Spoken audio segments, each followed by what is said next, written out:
LibreOffice base પરના આ મૌખિક ટ્યુટોરીયલમાં તમારું સ્વાગત છે. આ ટ્યુટોરીયલમાં આપણે લીબરઓફિસ બેઝમાં સરળ ફોર્મ વિશે જાણીશું. અહીં આપણે નીચે પ્રમાણેનું શીખીશું. ફોર્મ શું છે? વિઝાર્ડની મદદથી ફોર્મ કેવી રીતે બનાવવું? લીબરઓફિસ બેઝની મદદથી અત્યાર સુધી આપણે ડેટાબેઝ અને કોષ્ટકો જ્યાં આપણે ડેટા સંગ્રહી શકીએ છીએ તે કેવી રીતે બનાવવું તે વિશે શીખ્યા. પરંતુ ડેટાબેઝ કોષ્ટકોમાં ડેટા કેવી રીતે દાખલ કરવા? એક રસ્તો છે કોષ્ટકોના સેલોમાં ડેટા સીધા લખવા, જે આપણે છેલ્લા ટ્યુટોરીયલમાં કર્યું હતું. ઝડપથી અને લઘુત્તમ ભૂલો સાથે ડેટા દાખલ કરવાનો બીજો પણ માર્ગ છે, અને એ છે ફોર્મનો ઉપયોગ. ફોર્મ એ ડેટા એન્ટ્રી અને ડેટા બદલવા માટેનું એક ફ્રન્ટ એન્ડ અથવા યુઝર ઇન્ટરફેસ છે. ઉદાહરણ તરીકે, એક સરળ ફોર્મ કોષ્ટકમાં ફીલ્ડોનો સમાવેશ કરી શકે છે.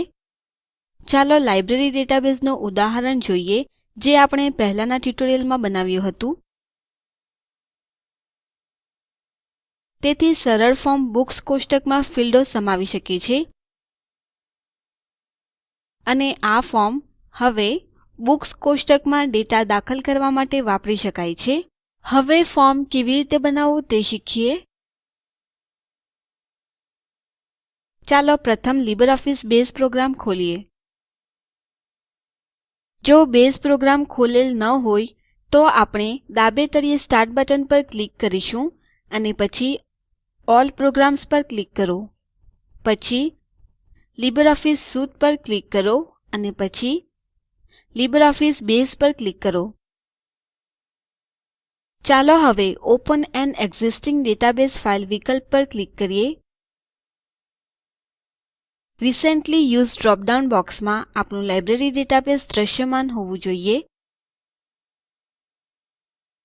તેથી હવે ચાલો તે પસંદ કરીએ અને ફિનિશ બટન પર ક્લિક કરીએ. જો લીબરઓફિસ બેઝ પહેલેથી ખુલેલ જ હોય તો પછી આપણે ટોચ પર ફાઇલ મેનુ પર ક્લિક કરી અને પછી ઓપન ક્લિક કરીને લાઇબ્રેરી ડેટાબેઝ ફાઇલ library.odb ખોલી શકીએ છીએ. વૈકલ્પિક રીતે ફાઇલ મેનુમાં રિસેન્ટ ડોક્યુમેન્ટ્સ પર ક્લિક કરો અને library.odb પસંદ કરો. હવે આપણે લાઇબ્રેરી ડેટાબેઝમાં છીએ. ચાલો ડાબી તકતી પર ડેટાબેઝ યાદીમાં ફોર્મ ચિહ્ન પર ક્લિક કરીએ.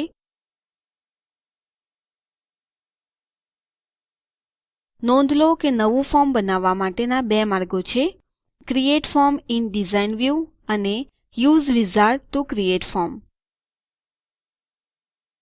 ચાલો બીજા વિકલ્પ પર ક્લિક કરીએ, use wizard to create form. હવે આપણે એક નવી વિન્ડો જોઈ રહ્યા છીએ કે જે લીબરઓફિસ રાઇટર વિન્ડો જેવી જ છે.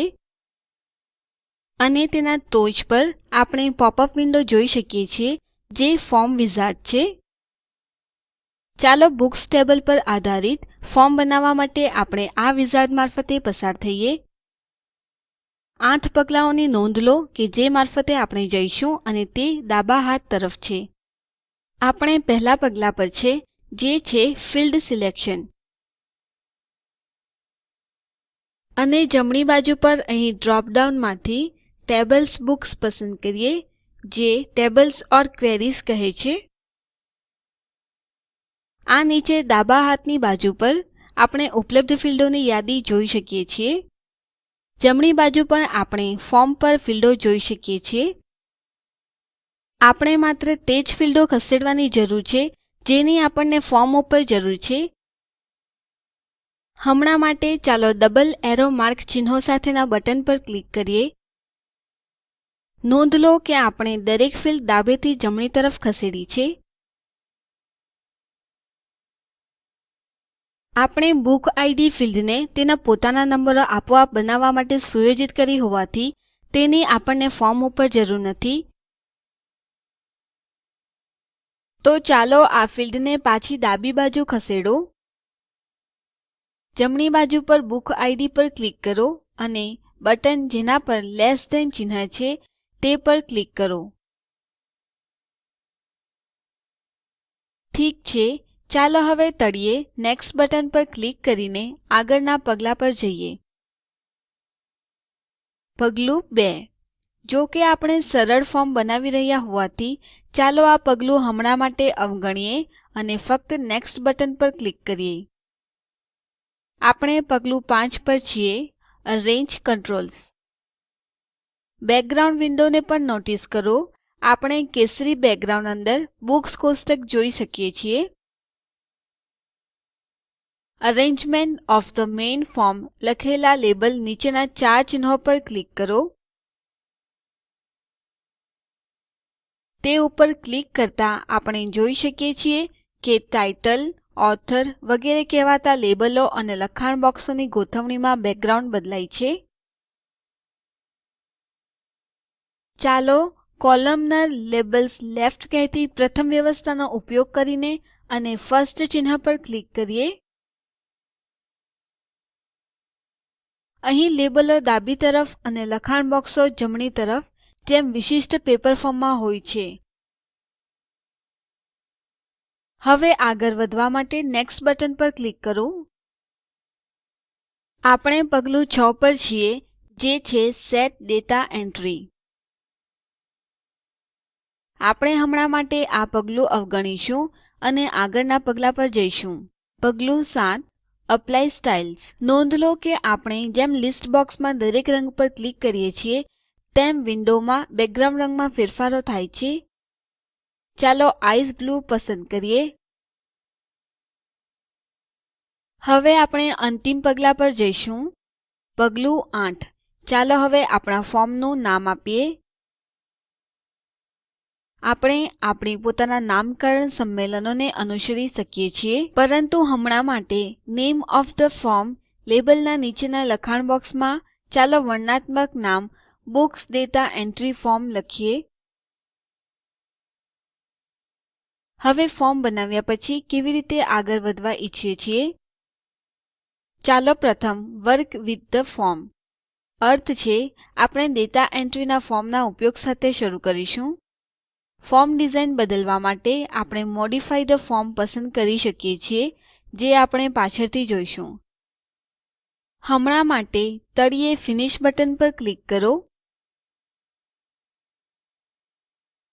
હવે આપણે આપણું પ્રથમ સરળ ફોર્મ બનાવ્યું છે કે જે વિન્ડો ઉપર બુક્સ દાતા એન્ટ્રી ફોર્મનું શીર્ષક બતાવે છે. નોંધ લો કે લખાણ બોક્સો કિંમત સાથે ભરવામાં આવ્યા છે. તે છે એન ઓટોબાયોગ્રાફી, જવાહરલાલ નહેરુ વગેરે.